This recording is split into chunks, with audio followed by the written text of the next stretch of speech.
My stepmother changed the locks 3 days after Dad's funeral. Not 3 weeks, not 3 months, 3 days. I found out when I drove to his house to collect a box of family photographs he'd promised me years earlier. I put my key in the front door. It didn't fit. At first, I thought I was using the wrong key. Then I noticed the brand new lock and a handwritten note taped to the door. Please contact Sandra before entering the property. Sandra, my stepmother. The woman who had spent the last 5 years pretending to tolerate me. The woman who told everyone she was trying her best to unite the family.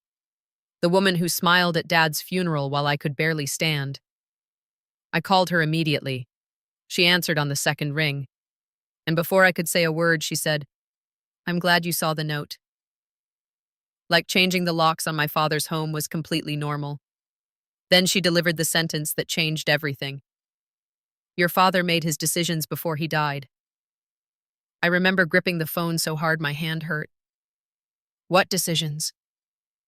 There was a pause, a deliberate pause. Then she said, "You weren't included." That's how I learned my entire family believed Dad had cut me out of his will. Not from a lawyer, not from legal documents, from my stepmother. And according to her, everyone already knew. The relatives, the neighbors, even Dad's closest friends. They all believed the same story, that Dad had chosen his new family over me. For weeks, I wondered if it was true. Then we walked into a lawyer's office. Sandra smiled like she'd already won. My stepbrothers were discussing renovation plans for Dad's house, and everyone seemed convinced they knew exactly what Dad wanted. Then the lawyer pressed play on a recording. The first 30 seconds made Sandra stop smiling. The next minute made my stepbrothers turn pale. And by the time Dad's voice finished speaking, the people who thought they'd inherited everything discovered they never understood him at all. But to understand why that recording changed everything, you need to understand how Sandra convinced an entire family that I was no longer Dad's daughter. My name is Emily. I'm 32 years old. And for most of my life, my father was my favorite person in the world. Dad wasn't wealthy when I was growing up. He wasn't powerful. He wasn't famous. But he was dependable. The kind of man who showed up every time. School plays, soccer games, graduations. If he promised something, it happened. That was simply who he was. My mother died when I was 14.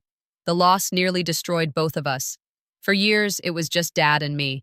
We learned how to survive together. Neither of us handled grief perfectly, but we handled it together. When I left for college, Dad cried more than I did. He denied it later. Of course, but I saw it, and I never let him forget it. For nearly 15 years, we stayed close. Phone calls every Sunday, holiday visits, birthday dinners, nothing dramatic, nothing complicated, just a father and daughter who genuinely liked each other. Then Sandra arrived. Dad met her at a charity event. She was charming, confident, outgoing, the type of person who could hold a conversation with anyone. At first, I liked her, honestly. She seemed good for Dad. He laughed more, smiled more, started enjoying life again. After years of loneliness, that mattered. When they married, I was happy for him, genuinely happy. And for a while, everything seemed fine. Then small things started changing. Not obvious things, subtle things. The kind of changes you notice only when looking back. Dad missed our usual Sunday call. Then another, then another. When I asked about it, he always had an explanation. Busy weekend, house project, family event, reasonable explanations, believable explanations. But eventually I noticed a pattern. Every explanation involved Sandra. Every single one. Then came the comments. Little comments. Comments that sounded harmless. Your father has a lot going on these days. You're so busy with your own life. You don't visit nearly enough. At first I ignored them. Because technically they weren't wrong. I lived 4 hours away. I had a demanding career. I couldn't visit every weekend. But Sandra repeated those comments constantly.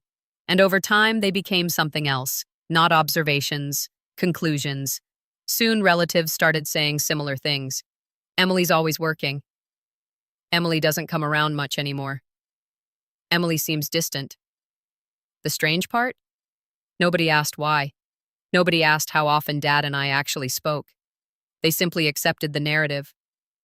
And slowly, almost without realizing it, I became the daughter who wasn't around. the daughter who had moved on, the daughter who didn't prioritize family. None of it was true, but repeated often enough, even false stories start sounding familiar. Then Dad's health began declining, and everything got worse, much worse, because the more Dad relied on Sandra, the more control she gained over who could reach him. Dad's health problems started slowly. At first, it was just fatigue, then doctor's appointments, then medications, then more appointments. The kind of changes people dismiss because they don't want to believe something serious is happening. Dad always insisted he was fine, even when he clearly wasn't.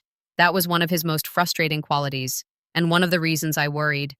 As the months passed, Sandra became increasingly involved in every part of his life. Appointments, schedules, phone calls, visitors. Again, none of that seemed strange initially. She was his wife. Of course she was helping. I probably would have done the same thing, but eventually things started happening that I couldn't explain. I would call Dad. No answer. Hours later, I'd receive a text. Busy today. We'll call later. The message always sounded unusual. Not wrong. Just different. Less like Dad. More formal. More distant.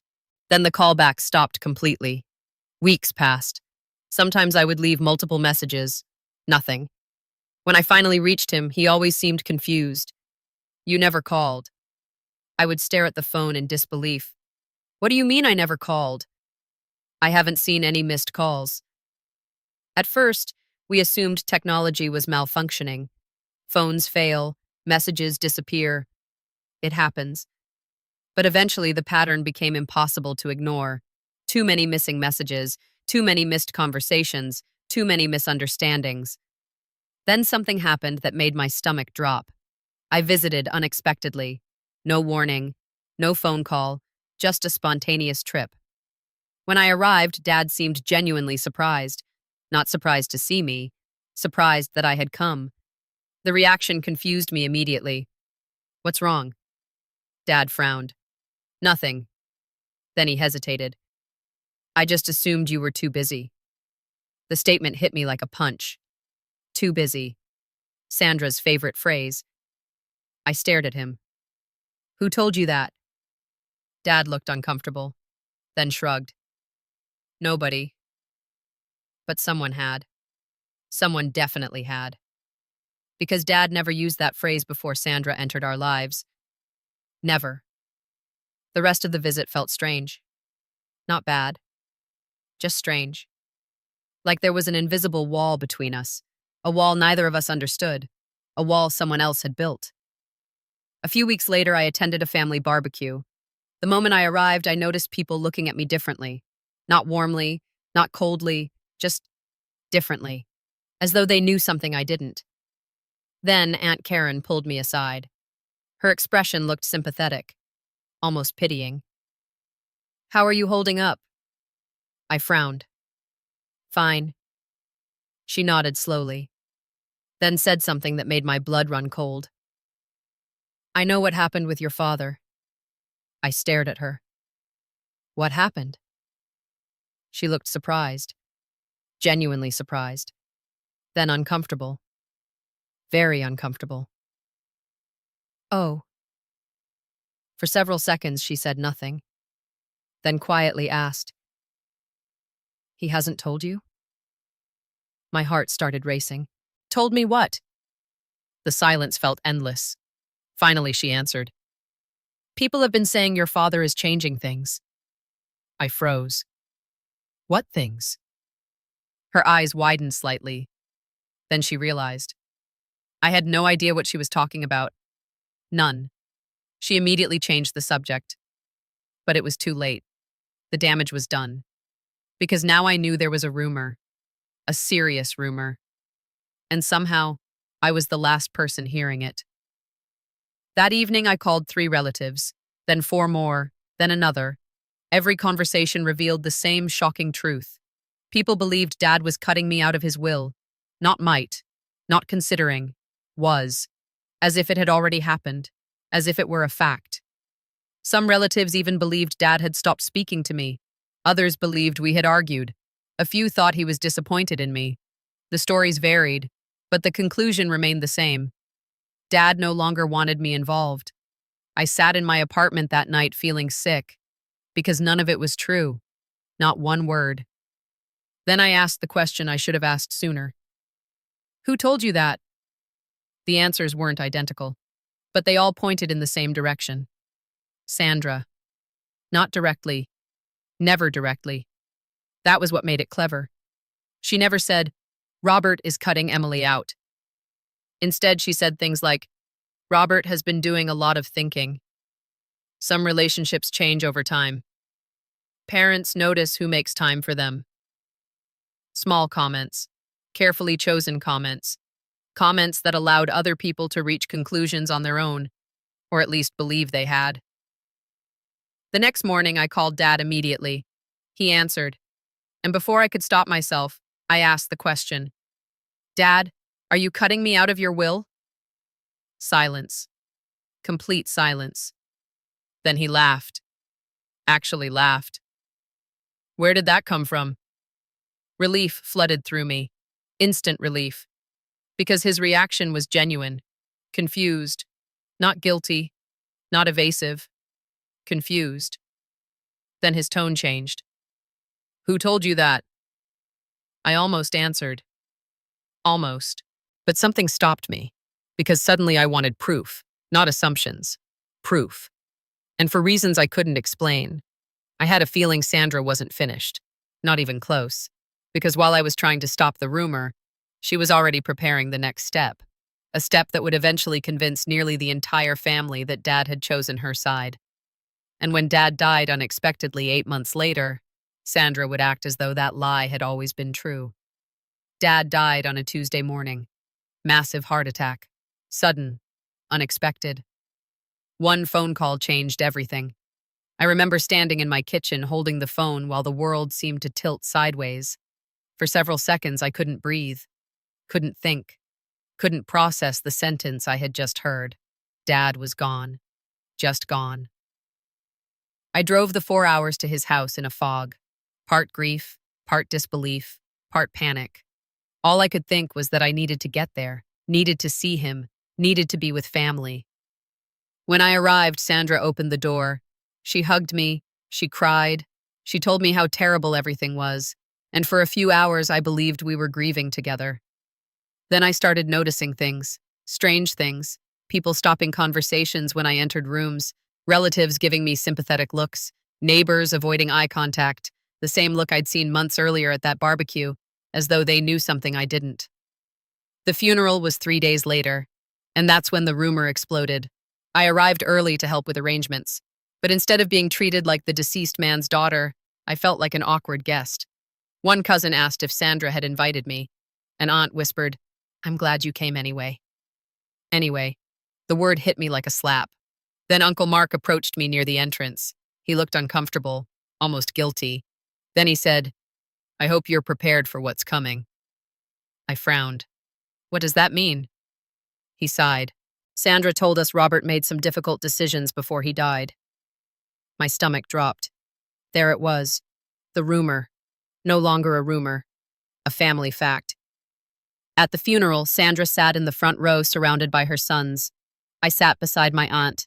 Not because I chose to, because nobody saved me a seat with the immediate family. Halfway through the service, Sandra gave a speech. She talked about love, about loyalty, about people who were there during the hard years. Then she said something that made several relatives glance toward me. Robert learned a lot about who truly prioritized family. She never said my name. She didn't have to. The implication was obvious.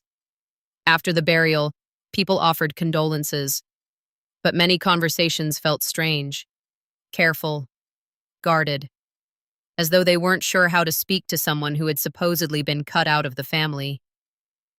That evening, I returned to Dad's house to gather a few personal items, family photographs, my mother's recipe box, a watch Dad promised me years earlier. Sandra stopped me in the hallway. Maybe wait until after the lawyer meeting. I stared at her. For my mother's recipe box? She folded her arms. It's better not to assume anything right now. Assume anything. As if I were asking for inheritance instead of family memories, I left without arguing, because I was exhausted, because grief had hollowed me out, because I still couldn't believe this was happening. 3 days later, I drove back to Dad's house. I needed those photographs. I needed something that still felt like him. I walked to the front door, inserted my key, and felt it stop. The lock had been changed. At first, I thought I was using the wrong key. Then I noticed the new hardware, bright brass, brand new, and taped to the door was a note. Please contact Sandra before entering the property. My hands started shaking. I called her immediately. She answered on the second ring. I'm glad you saw the note. Her voice sounded calm, prepared, like she had been expecting this call. Why did you change the locks? Silence. Then, your father made his decisions before he died. My chest tightened. What decisions? Another pause, longer this time. Then she said the sentence that would haunt me for weeks. You weren't included. I stood on my father's porch, staring at a locked door while the woman who married him told me I no longer belonged there. And the worst part? By then, almost the entire family believed her. The lawyer meeting was scheduled for the following Thursday. According to Sandra, it would clarify everything. She sounded confident. Too confident. Like someone who already knew the outcome. What she didn't know was that Dad had left something behind that she had never seen. Something hidden with his attorney. Something he specifically instructed would be revealed only after his death. And when that recording finally played inside the lawyer's office, the story Sandra spent years building would collapse in less than 5 minutes. The lawyer's office was packed. Every chair around the conference table was occupied. Relatives, family friends, Sandra, her 2 sons, and me. The atmosphere felt strange, not tense, confident, at least for Sandra. She walked into the room smiling, not grieving, not nervous, smiling. The kind of smile people wear when they believe they've already won. Her sons looked equally relaxed. One of them was discussing renovation ideas for Dad's house. Renovation ideas. For a house that hadn't even gone through probate. I sat quietly, listening, watching, trying not to react, because every conversation revealed the same thing. They believed the inheritance was settled. They believed the will favored them. They believed I had already lost. Attorney Michael Harris entered precisely at 10 o'clock. The room immediately became quiet. He carried a large black case, several thick folders, and one sealed envelope. The envelope caught my attention immediately, because across the front, written in Dad's handwriting, were 6 words. Play this before reading anything. The lawyer placed the envelope on the table, and suddenly the room became very still. Sandra's smile faded slightly, only slightly, but enough for me to notice. Attorney Harris adjusted his glasses, then spoke. Your father left specific instructions regarding today's meeting. Nobody interrupted. He requested that a recording be played before any estate documents are discussed. A recording. The room instantly grew quieter, because nobody expected that, especially Sandra. The lawyer carefully opened the envelope. Inside was a flash drive. Small, ordinary, yet somehow it felt important. Very important. Attorney Harris connected it to a speaker, then pressed play. A brief burst of static filled the room, and then Dad's voice. Hello, everyone. The sound hit me like a wave. Several relatives immediately began crying, including me, because hearing his voice again felt impossible. For a moment, it felt like he was sitting beside us, like he had somehow returned. The room remained completely silent. Then Dad continued. If you're hearing this, it means I'm no longer around to explain things personally. His voice sounded calm, steady, exactly the way I remembered. Then came the sentence that changed everything.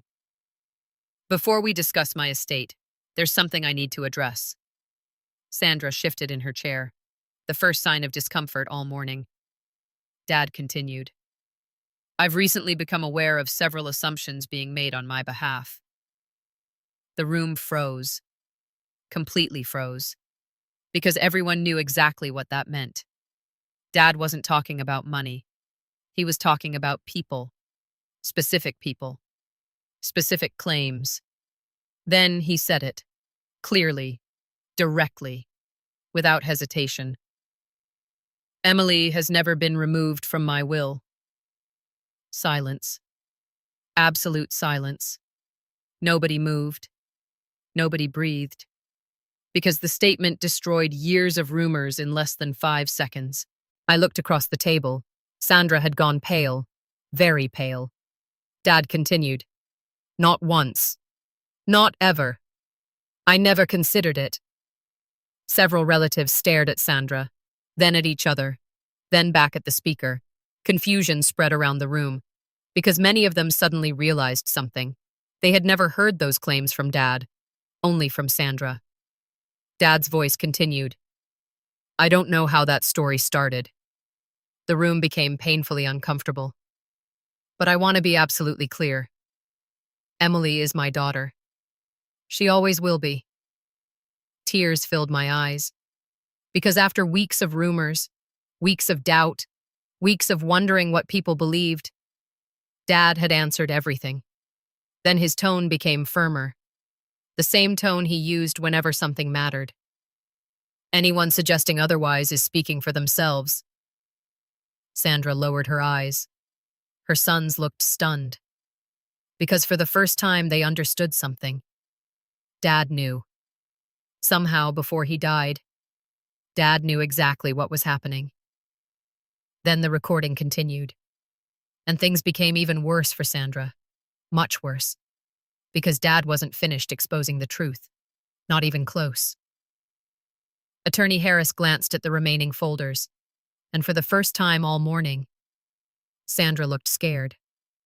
Because whatever came next, Dad had prepared proof.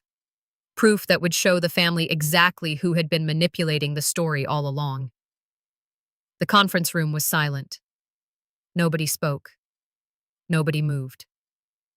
Dad's voice continued through the speakers. If this recording is being played, then I assume some people are still speaking for me. Sandra's hands tightened around the edge of the table. The confidence she walked in with was gone. Completely gone. Dad continued.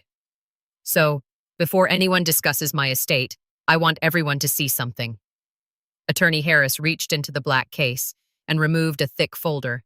A folder marked, Communication Records. Sandra immediately froze.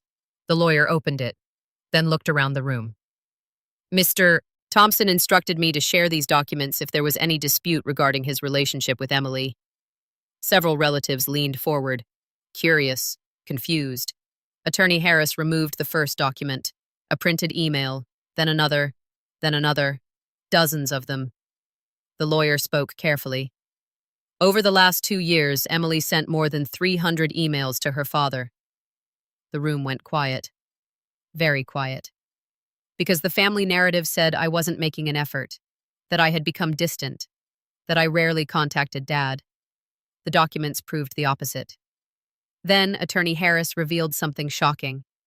Many of those emails had never reached Dad. Several phone messages never reached him either. Multiple letters had disappeared. The room erupted into whispers. Immediately. Because everyone understood what that meant. Someone had been controlling communication. Someone had been deciding which messages Dad received. Attorney Harris continued. Mr. Thompson became aware of this approximately 11 months before his death. I felt my heart stop. Dad knew. He actually knew. The lawyer opened another section. Inside were handwritten notes. Dad's notes. Dated, signed, detailed. Attorney Harris began reading. Emily called 3 times this week. Sandra told me she hadn't. The room became silent again. The next note was worse. Found birthday card from Emily in desk drawer. Never received it. Several relatives exchanged stunned looks. Then came another. Sandra claimed Emily canceled visit. Emily showed me confirmation email proving otherwise. Nobody spoke. Because the pattern was obvious. Painfully obvious. Dad continued through the recording. I spent months hoping I was wrong. His voice sounded disappointed, heartbroken. I wanted to believe these were misunderstandings. A pause followed. Then, they weren't. Sandra looked like she wanted to disappear. Several relatives wouldn't even look at her anymore. Then Dad said the sentence that destroyed everything. I discovered someone was trying to convince my family that my daughter abandoned me. Absolute silence, the kind of silence that hurts, because everyone in the room knew they had believed it, every single one of them. Dad continued, and that someone was Sandra. The room froze, completely froze. Sandra's face lost all color. One of her sons stared at her in disbelief. The other looked sick, because this wasn't speculation anymore. It was Dad, his voice, his evidence, his words, and there was no way to argue with them. Attorney Harris opened another folder. Inside were printed text messages, voicemails, letters, every piece of evidence Dad had collected, evidence proving he and I remained close until the day he died. Evidence proving the rumors were lies. Evidence proving Sandra knew exactly what she was doing. Then the lawyer removed one final document, a notarized statement, signed by Dad 6 months before his death.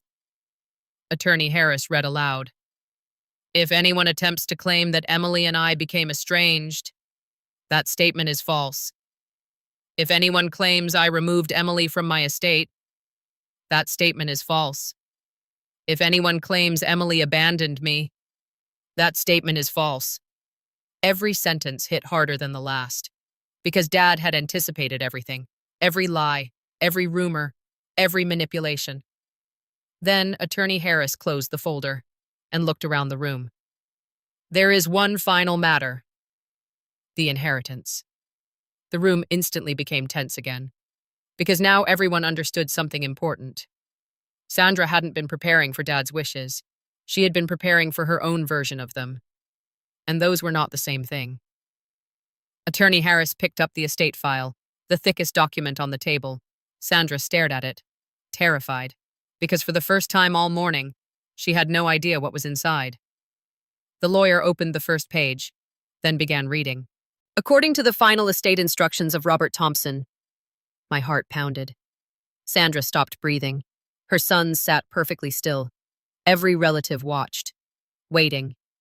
Because whatever Dad had planned, the truth was finally about to come out, and the people who thought they had already won were about to discover how wrong they had been.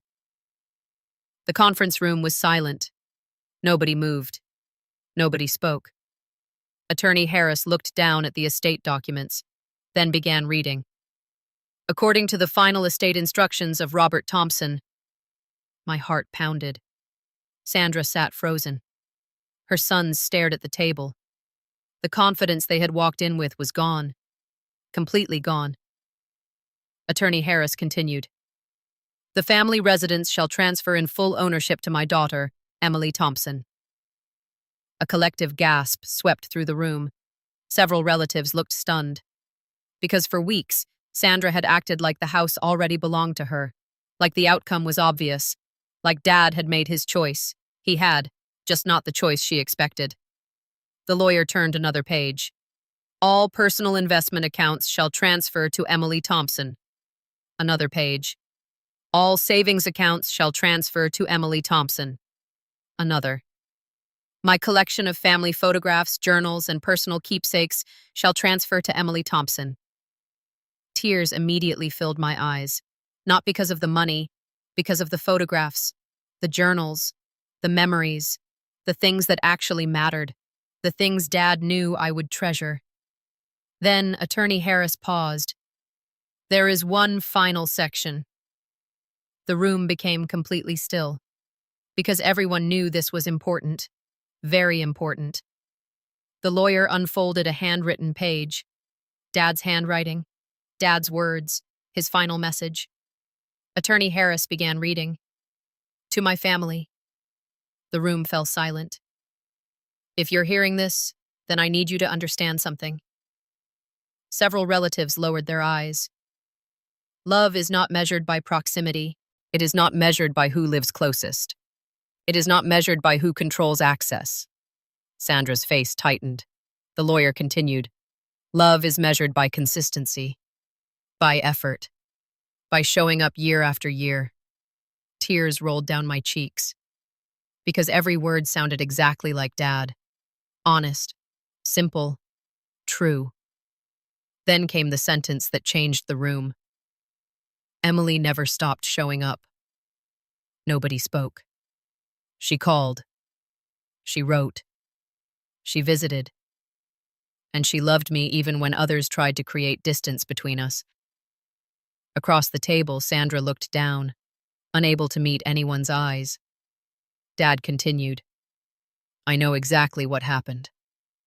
The room froze. And I spent my final year documenting it. Attorney Harris briefly glanced at Sandra. Not cruelly, just factually, because everyone already knew. The evidence had spoken. The recording had spoken. Dad had spoken. Then came his final words regarding Sandra. I forgive anyone who made mistakes. Several relatives looked surprised. But forgiveness does not require me to ignore the truth. Silence. Heavy silence. The truth matters. Especially when I am no longer here to defend it myself. Nobody moved. Nobody interrupted. Because there was nothing left to argue. Nothing left to deny. The truth had won. Finally, Attorney Harris read Dad's last paragraph. Emily, my chest tightened. If you're hearing this, I need you to remember something. Tears blurred my vision. You were never losing me. The room disappeared. For a moment, it felt like Dad was sitting beside me, like he was speaking directly to me one last time. No rumor changes that. No lie changes that. And no document could ever change how proud I am to be your father. I broke down completely. Not because of the inheritance, not because I had won, because after months of doubt, after weeks of rumors, after being treated like a stranger at my own father's funeral, I finally heard the truth from the person who mattered most. Attorney Harris lowered the paper. The meeting was over. No shouting followed, no dramatic confrontation, just silence. The kind of silence that appears when everyone realizes they believed the wrong story. One by one, relatives approached me. Some apologized. Others admitted they should have asked questions. A few simply hugged me and cried. Eventually, only Sandra remained. For several moments, she stared at the empty chair beside her. Then she looked at me. Her eyes were red. I never thought he knew. I believed her, because that was the tragedy. She had spent years manipulating the story and somehow convinced herself Dad would never see it. But he had.